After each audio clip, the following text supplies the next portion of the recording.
याद करूं तो याद न आए मूर्तिया ये कैसी पागल मनवा सोच में डूबा सपनों का संसार लिए कौन आया मेरे मन के द्वारे वायद की झनकार लिए कौन आया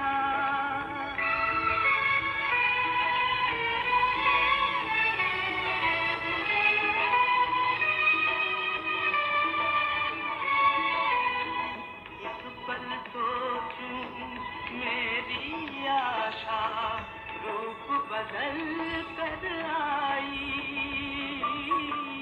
एक पल सोचूं मेरी आशा रूप बदल कर आई सूझे पलट ध्यान ये आए हो न कहीं परछाई जो परदेसी के घर आई एक अनोखा प्यार लिए कौन आया मेरे मन के द्वारे पायद की झनकार लिए कौन आया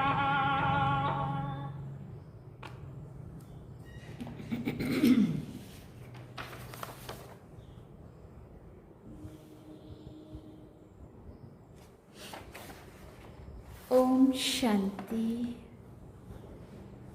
बाबा गुड मॉर्निंग।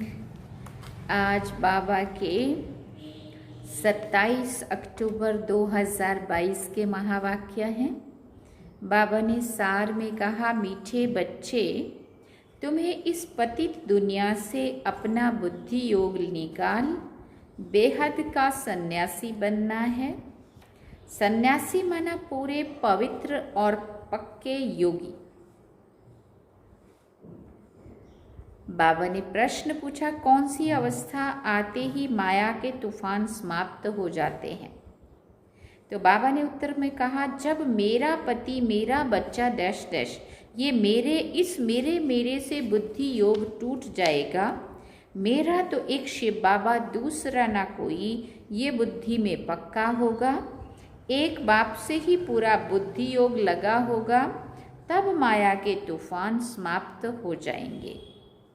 और गीत सुना, कौन आया मेरे मन के द्वारे पायल की झनकार लिए। ओम शांति। भगवान उवाच, ये तो बच्चे समझ गए हैं कि आत्माओं का बाप उसे कहा जाता है परमपिता परम आत्मा। बाप खुद समझाते हैं, मेरा कोई आकार में बड़ा रूप नहीं है।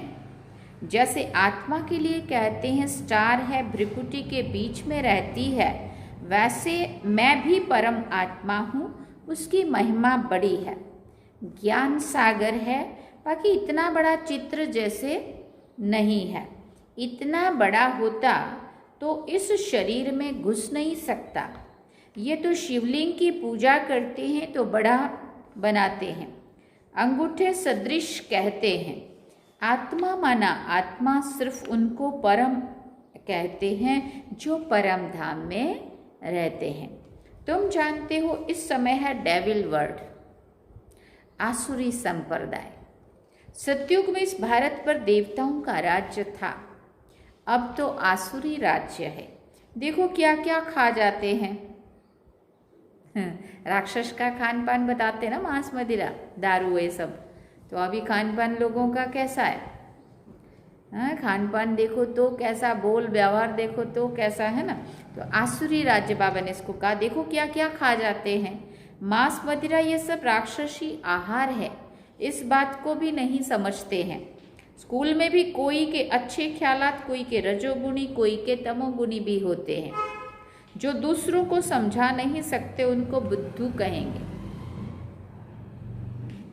ब्रह्मा कुमार कुमारियों में भी नंबरवार महारथी, घोड़े सवार, प्यादे बहुत हैं जो अच्छी रीति समझा नहीं सकते हैं। ज्ञान पूरा ना होने के कारण डिससर्विस करते हैं।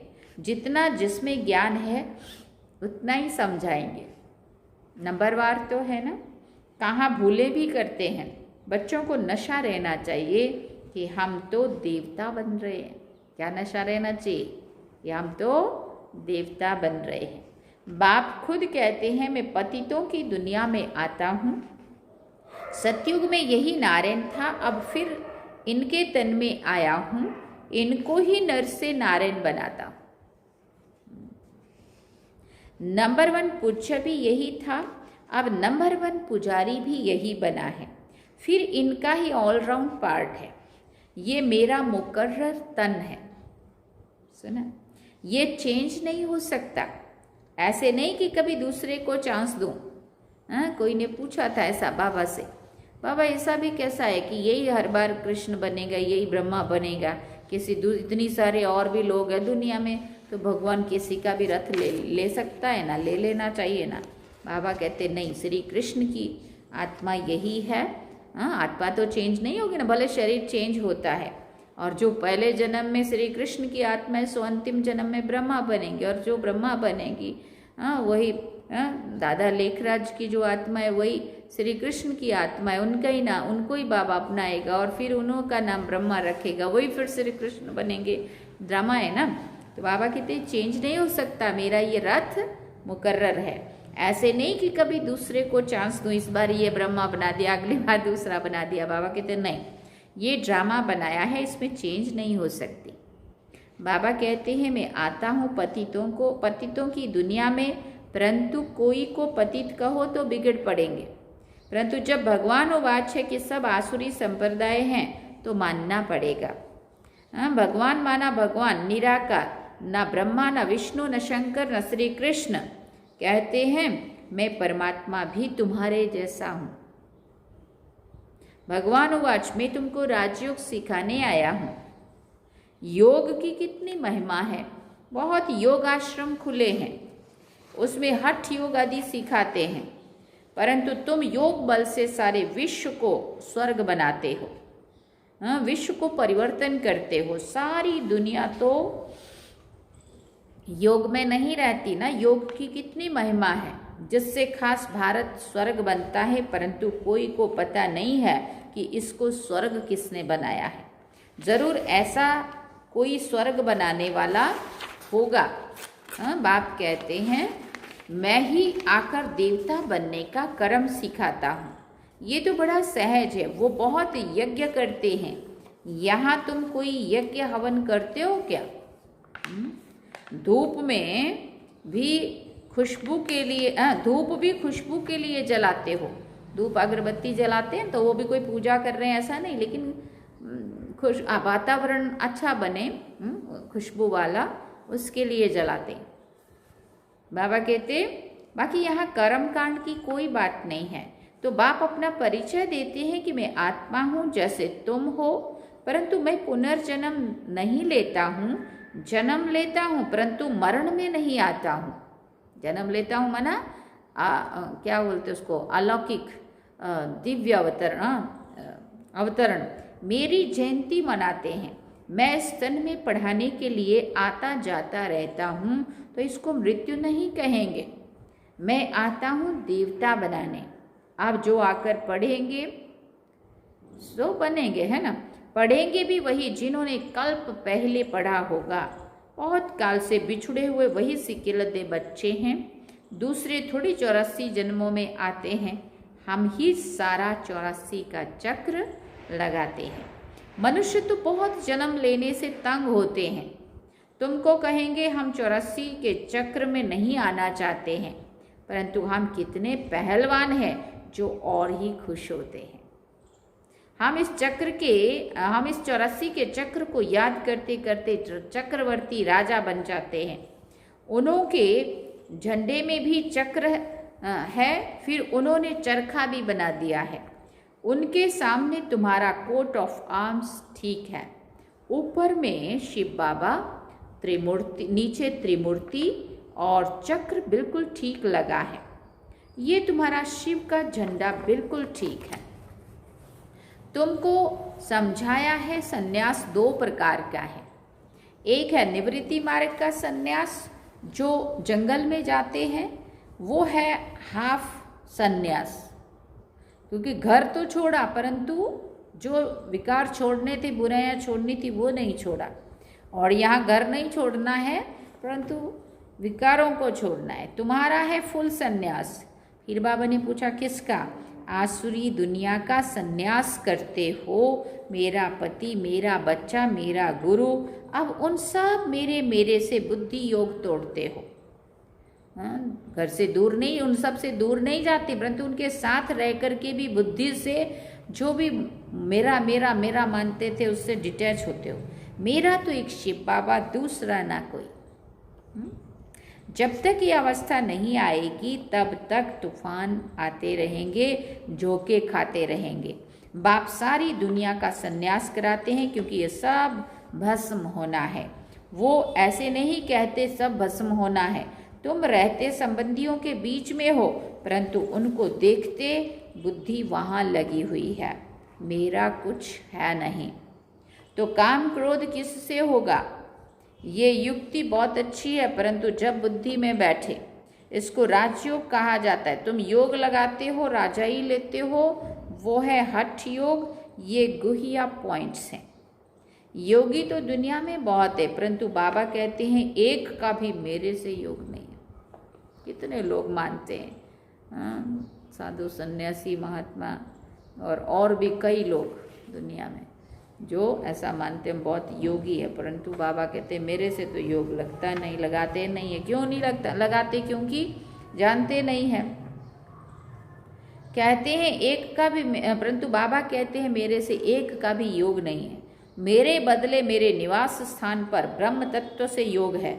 जैसे भारतवासी अपने निवास स्थान हिंदुस्तान को अपना धर्म समझ बैठे हैं, वैसे वो भी अपने को ब्रह्म का बच्चा समझते हैं। बच्चे भी नहीं कहते, बच्चा कहें तो फिर वर्षा चाहिए। वो तो कहते कि तत्व में लीन होंगे। बाबा को तो अनुभव है संन्यास, बहुत सन्यासियों गुरुओं से अनुभव किया। अर्जुन को भी दिखाते हैं बहुत गुरु थे। तुम सब अर्जुन हो। अर्जुन माना बाबा ने समझाया जो आत्मा बाबा के दिए हुए इस ज्ञान को अर्जित करे, अपने में धारण करे, स्वरूप में लाए। इस समय सारी दुनिया पर रावण का राज्य है, सारी दुनिया लंका है। एक सिलोन का बेट माना द्वीप लंका नहीं है। वो हद की लंका है परंतु बेहद की लंका तो सारी दुनिया है। अब सारी दुनिया पर रावण का सारी दुनिया पर रावण का राज्य है। राम के राज्य में इतने मनुष्य नहीं थे। जब राम राज्य है तो रावण राज्य नहीं है। कहाँ चला जाता है? नीचे पाताल में चला जाता है। फिर रावण राज्य आता है तो राम राज्य नीचे चला जाता है। ये ड्रामा है ना। जब चक्र फिरता है तब सतयुग ऊपर आ जाता है, द्वापर कलयुग नीचे चला जाएगा तो सतयुग त्रेता नीचे से ऊपर आ जाएगा। यह है चक्र की बात। उन्होंने ऐसे लिख दिया है। बाकी कोई सागर में नहीं चला जाता है, वह सागर से निकल नहीं आता है। बाप समझाते हैं ये बड़ी गुह्य समझने की बातें हैं। इसमें पवित्रता है फर्स्ट और योग फिर पक्का चाहिए। इसको कहा जाता है कंप्लीट संन्यास। इस दुनिया से बुद्धि योग खलास। ये बातें तुम्हारे में भी कोई समझते होंगे। सब बातें तो ज्ञान, सब समझें तो ज्ञान गंगाएं बन जाएं, छोटी नदी बने, कैनाल्स बने। अब अच्छा टुबका बनकर घर में सुनाए तो भी समझें कि कुछ समझा है। बड़ी बड़ी नदियां माना जो खूब देश विदेश में जाकर बह के कईयों को बाबा का यह संदेश पहुंचाएं। और कैनाल्स माना कम नदियों में से कैनाल्स निकलती है ना, तो वो थोड़ा कम लोगों में से। और बाबा कहते चलो नदी भी नहीं बनी, टुबका भी नहीं बनी, क्या कैनाल्स भी नहीं बनी, तो कहीं टुबका बन के कम से कम घर में रह के तो थोड़ा बहुत किसको कुछ सुनाए तो भी समझे कि हाँ ये कोई तो है। परंतु घर में भी नहीं बता सकते। बाप कहते हैं कि कैसा भी गरीब हो परंतु घर में गीता पाठशाला खोल सकते हैं। भले एक ही कमरा हो, उसमें भी खाते पीते सोते हो। अच्छा काम उतर जाए, सफाई करके फिर क्लास लगा लो। देखो बाबा का कहना, माना बाबा का परिचय देना चाहिए। फिर चाहे घर में गरीबी क्यों ना हो, एक ही कमरा क्यों ना हो, पहले उसमें खाना पीना बना लो, सब काम कर लो, फिर साफ सुफ करके वहीं बैठ के क्लास करा लो। बाबा कहते बड़ा आदमी तो यहाँ जमीन पर बैठने से चमकेगा। बाबा कहते अच्छा तुम अपने फिर ये क्लास लगा दो। 3 पैर पृथ्वी में इतनी बड़ी हॉस्पिटल खोल सकते हो। साहूकार की बातें छोड़ो, बाप तो गरीब निवाज है ना। साहूकार तो बोलते कि हमें तो यहाँ ही स्वर्ग है, तो बाबा कहते अच्छा तो तुम अपने स्वर्ग में ही खुश रहो। मैं तुमको क्यों दूं, दान भी गरीब को दिया जाता है। बड़ा आदमी तो यहाँ जमीन में बैठने से भी चमकेगा। तो बाबा कहते हैं कि भले अपने महलों में रहो, कोई बात नहीं। मेरे पास तो गरीब आए जो अच्छी तरह पढ़े। अच्छा दूसरे को नहीं सुना सकते हो तो छोटा तालाब भी नहीं ठहरे, तो टुबका तालाब कुछ भी नहीं। तुमको तो बड़ी नदी बनना है, मम्मा बाबा को फॉलो करना है, परंतु घर में भी नहीं सुना सकते तो चुल्लू पानी की तरह भी नहीं है। हथेली में जो पानी लेते हैं ना, तो इतना भी अगर माना अपने पास होगा तब तो लोगों को सुनाएंगे। अगर किसी को कुछ भी नहीं सुना रहे हैं तो बाबा कहते मैं नहीं समझता चुल्लू पानी भी हो तुम। परंतु बाबा ने कहा बाबा को तो मजा आएगा ज्ञान गंगाओं के सामने। बाबा सुनाता जाए, समझाता जाए, हम समझते जाएं और लोगों को बांटते जाएं। कई बाबा के सन्मुख सुनते हैं तो खुश होते, परंतु यहाँ से उठे सीढ़ी के नीचे उतरे और नशा भी उतरता जाता है। फिर घर पहुंचे, फिर वही की वही झरमुई जगमुई पर चिंतन चालू। यहाँ बाबा की मुरली सुनेंगे और मुरली यहाँ की यहाँ रहेगी, और रास्ते में नीचे उतरते, रास्ते में गए, घर तक पहुंचे, यहाँ की बात वहाँ की बात और बाबा की बात नीचे दब गई। बाबा तो चलन से समझ जाते हैं, आते हैं मिलने, कहते हैं मेरा पति मेरा बच्चा है। अरे तुमको पति कहाँ से आया, आती हो स्वर्ग में चलने, फिर भी मेरे मेरे में फंसी हो। अच्छा इतना डोज काफ़ी है। अब इतना समझाने के बाद फिर बाबा क्या कहते, अच्छा इतना डोज काफ़ी है, देना इतना चाहिए जितना हजम कर सके।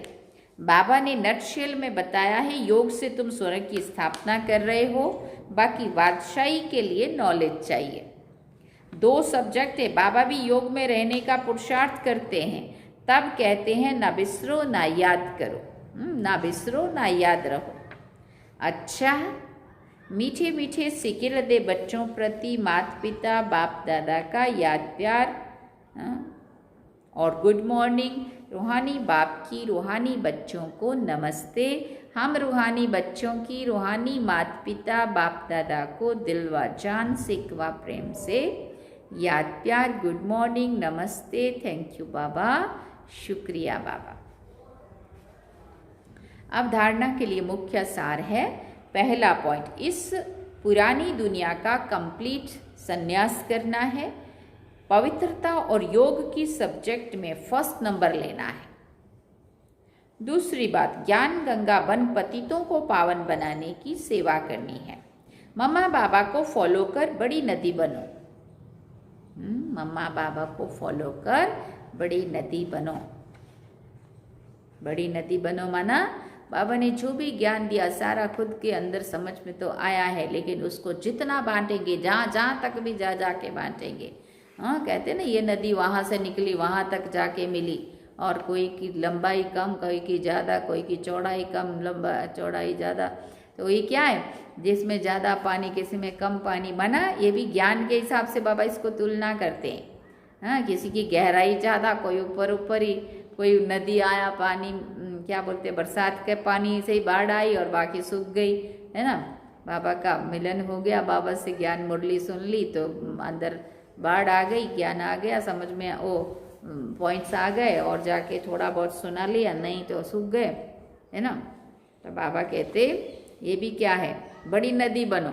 है ना। बाबा के इस ज्ञान को अच्छे से सुन करके समझ करके खूब अंदर खुद को समझ में आएगा तो खूब औरों को बांटो। जितना ज़्यादा लोगों तक बांटेंगे उतनी बड़ी नदी बनेंगे, है ना। बाबा ने कहा ना, नदियाँ फिर तालाब डूबके, मम्मा बाबा को फॉलो कर बड़ी नदी बनो। वरदान में बाबा ने कहा, ब्राह्मण जीवन में कम खर्च वाला नशीन करने वाले अलौकिकता संपन्न भव। ब्राह्मण जीवन में कम खर्च वाला नशीन करने वाले अलौकिकता संपन्न भव। इस अलौकिक ब्राह्मण जीवन का विशेष स्लोगन है कम खर्च वाला नशीन। कम खर्च हो लेकिन प्राप्ति शानदार हो, अर्थात रिजल्ट अच्छे से अच्छी हो। अलौकिकता संपन्न जीवन तब कहेंगे जब बोल में कर्म में कम खर्च हो, कम समय में काम ज़्यादा हो, कम बोल में स्पष्टीकरण ज़्यादा हो, कम संकल्प हो लेकिन शक्तिशाली हो। इसको कहा जाता है कम खर्च वाला नशीन। जो सरब खजाने कम खर्च करते हैं उनके भंडारे भरपूर हो जाते हैं, चाहे वह स्थूल की बात हो चाहे सूक्ष्म की बात। अच्छा, ओम शांति। अब अच्छा, ये अभी हमने वरदान सुना ना। स्लोगन में बाबा ने कहा, बाप और सेवा से सच्चा प्यार है तो परिवार का प्यार स्वतः ही मिलता है। बाप और सेवा से सच्चा प्यार है तो परिवार का प्यार स्वतः ही मिलता है। फिर हमने मातेश्वरी जी के अनमोल महावाक्य सुनेंगे, ये भी हैं थोड़े से। मम्मा कहती है, अब ये जो शिरोमणि गीता में भगवान उवाच है,